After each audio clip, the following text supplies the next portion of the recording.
This part has been more difficult, but it's hard because I'm sure I'm getting to know I was getting to know this character, so that's a big part of it, and also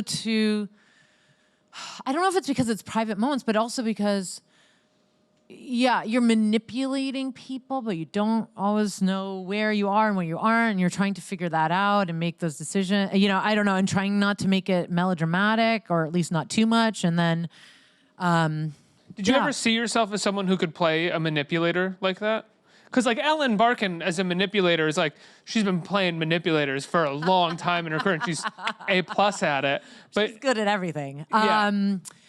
I would say I don't see myself as a manipulator, but so I don't see myself as that. I mean, as an actor, you never want to put any limitations on yourself. So of course I can play any part, but no, that's more difficult in that I don't see myself as a manipulator, but then playing this part, I've had to look at my own behavior and think about, and I do manipulate, or I try to, but I try to manipulate for good. Like if one person, like if I'm in I don't know, friendship situation or family situation or work situation where somebody's coming to me and saying, oh, Joe is really bothering me by doing this. And then Joe comes to me and says that you're bothering him by doing something else. And then I'll try to I will manipulate for good. I will try to at least try and explain why Joe does what he does, etc. But so I've had to examine myself and see oh, you do manipulate too. You try to manipulate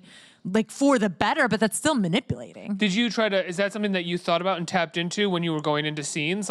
Because every actor says, or most actors say, in order to do the scene, I have to find a little bit of myself in what the character's doing, no matter how horrible it may be. Right. Sometimes I work like that, but I mostly like to work where I think about who this character is and why they why they behave the way they do, why they've become like they've become, and what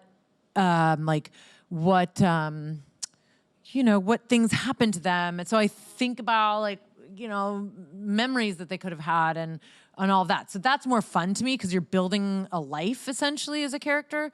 But yeah, it is, I think, helpful to kind of see parts of yourself, so you don't feel so separate from the character.